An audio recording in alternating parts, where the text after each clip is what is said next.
From Mortal to Divine, a Cultivation Epic, Episode 9. It's been over 2 hours. Are you really making progress? On the evening after changing the feng shui of Zhao family's graves, Chen Lagu brought his son to witness the blood corpse tomb, as agreed. Dad, are you sure you didn't make a mistake? How come I've been digging so deep, and I still haven't found it? No, you keep digging. But Chen Qiubian had been digging the secret tunnel for over 2 hours and still hadn't seen the large stone that Chen Lagu had buried years ago. Dad, are you just boasting? I can't believe you didn't dig through in less than an hour. Chen Qiubian's tunnel digging skills were far inferior to his father's. By now, he was sweating profusely in the narrow tunnel. As he was complaining, he suddenly felt his shovel hit something hard, making a loud noise. Chen Qiubian dug away the dirt and discovered that it was indeed the large stone with the corpse-sealing charm that Chen Lagu had buried as he described. Dad, I found the ghost-restraining stone you placed. Great, bring it up. Chen Qiubian quickly reported to his father, but Chen Lagu told him there was no need to continue digging. They just had to take the stone up. Dad, is this large stone also something valuable? Yes, it's this one. Chen Qiubian hoped to unearth something valuable, so when he saw his father holding the stone, he thought it might be worth some money. I think this stone is not ordinary. It should be worth a couple of $100. Right, Chen Lagu didn't respond to his son's chatter as he examined the stone at the tunnel's entrance. Ah, Dad, what are you doing? Suddenly, Chen Lagu let go, and the stone fell back into the tunnel. I worked so hard to dig it up. Dad, did you have a stroke or something? Your hands were shaking. This upset Chen Qiubian. He had painstakingly dug up this valuable item, and now it was thrown back down. In fact, Chen Lagu had a plan in mind. Finding the stone meant they were close to the tomb chamber. The few willow branches he had used earlier had already decayed over the past 10+ years, so tossing the stone back down would help open up the tunnel he had previously dug. Okay, move back a bit. Don't breathe in the stagnant yin energy coming up from below. After creating an opening, the stagnant yin energy from underground would soon rise. Chen Lagu pulled his son back a step. After about 15 minutes, the air had cleared, and the father and son approached the tunnel entrance again. A phosphorescent tube was dropped down, illuminating the tomb chamber below, providing roughly half an hour of light inside. This time, Chen Lagu didn't rush down but took a bamboo tube from his sleeve, removed the plug, and poured out some fresh red blood. This blood is from a rooster. As soon as it was poured, a strong bloody smell filled the air. Dad, are you trying to lure the blood corpse out? Exactly. It's easier to deal with outside. Inside is its territory. This time, Chen Qiubian understood. Chen Lagu intended to use fresh blood to lure the blood corpse out of the tomb. Sure enough, as soon as the fresh blood was poured, the blood corpse smelled it, and its rotten face appeared in the tunnel. The blood corpse was incredibly fast. In the blink of an eye, it had wriggled its body and climbed up through the tunnel. Step back a bit. Its entire body is poisonous from the corpse blood. It won't be pleasant to touch. Then, how do we deal with it? Chen Lagu retreated with Chen Qiubian to a distance of about 10 meters from the tunnel and kept a close eye on the blood corpse. Just watch closely. When they really saw the blood corpse, Chen Qiubian was indeed a bit scared. The courage he had when thinking about tomb raiding and treasure hunting suddenly wavered. At this point, the blood corpse had already climbed up through the tunnel, lapping up the fresh blood at the entrance. However, it seemed unsatisfied and turned to look at the Chen father and son. Dad, it's about to pounce. What should we do? Don't rush. With a shake of its body, the blood corpse turned towards the Chen father and son, adopting a posture as if it were going to bite. Ken Xiaobian looked at Chen Lagu, who stood there calmly with his hands behind his back. It gave him some confidence, but the blood corpse couldn't be underestimated. It charged at them like a whirlwind. "Dad, maybe we should hide." In an instant, the blood corpse had rushed close to them, and its corpse stench filled their noses.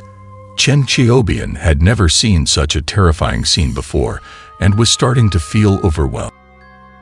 But Chen Lagu still appeared confident. Leaving Chen Xiaobian with no choice, he thought that if they couldn't evade it, he could always push his dad away and face the blood corpse alone. However, just as the blood corpse was less than a meter away from them, a dark figure suddenly dashed out diagonally, crashing into the blood corpse, sending it flying horizontally. The impact was significant, and the blood corpse was thrown several meters away. It was only then that Chen Xiaobian realized that the one who had rushed out was the digging corpse dog with the long lump on its head. After being thrown about 7 to 8 meters, the blood corpse stood up and realized it was surrounded by a group of fierce wild dogs. The digging corpse dog, leading a few large black dogs, rushed up first and quickly brought down the blood corpse. According to Chen Lagu, even though the blood corpse was fierce, black dogs were its natural enemies. Indeed, with several large black dogs pouncing on it, the blood corpse lost its ability to resist and was surrounded and torn apart by the dogs. "So you were prepared in advance with this digging corpse dog. No wonder you weren't afraid.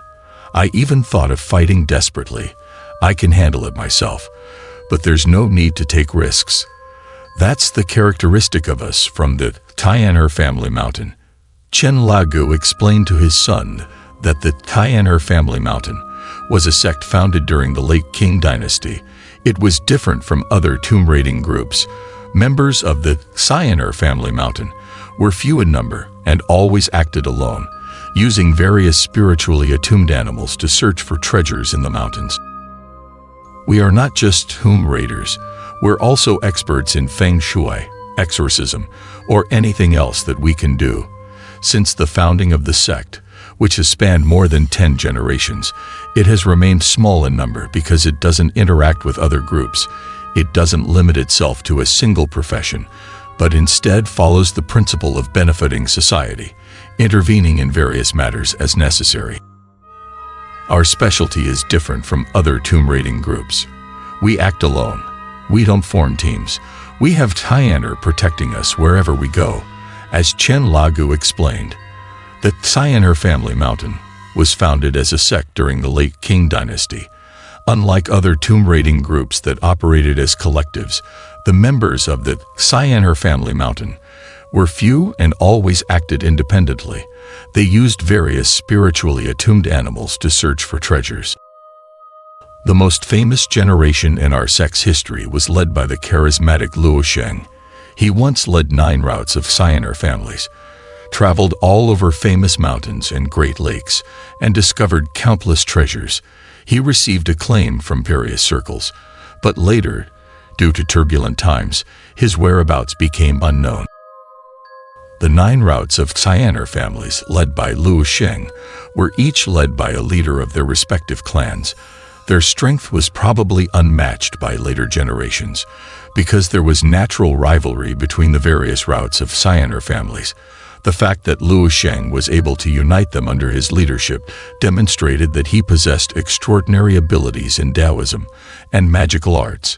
Chen Lagu had barely led 4 routes of Tian'er families in his lifetime, and in recent years, as he grew older, he was unable to lead Tian'er on mountain journeys. As Chen Lagu spoke, he saw that the group of dogs had completely dismembered the blood corpse. It had lost any capability to harm others.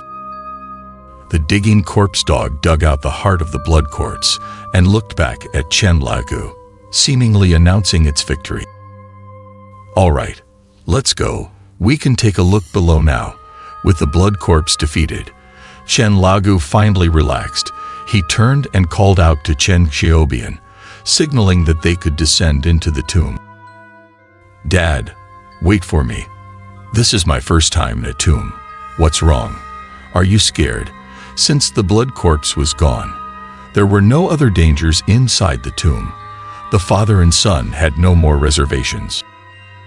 Father, you wait for me. This is my first time entering a tomb. What's wrong? Are you afraid?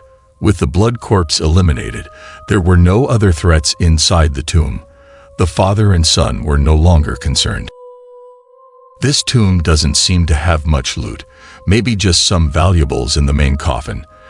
Chen Lagu had observed the tomb earlier and found that it didn't contain many burial items. He went directly to the main coffin that he had opened more than 10 years ago. Dad, what are these? They look disgusting. The coffin's red liquid had dried up by now, forming a layer of dark red chunks at the bottom.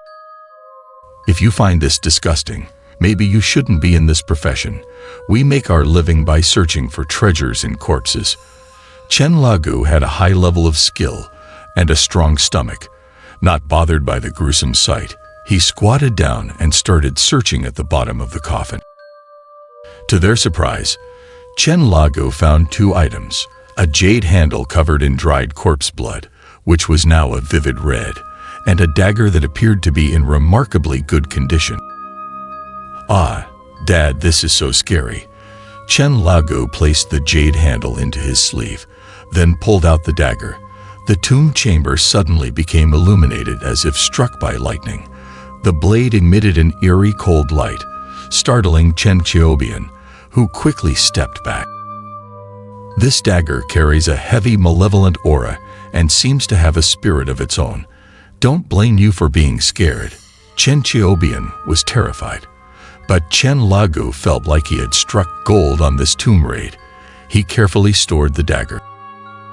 Just then, Chen Qiubian heard a woman scream behind him. She had likely been startled by the chilling presence of the dagger. He immediately turned to look behind him, and Chen Lagu also noticed. Dad, over there, it's a woman in ancient clothing. Within this underground tomb chamber, Chen Qiubian's unique eyesight came into play. He saw the shadow of a female ghost rising from a large jar in one corner of the chamber.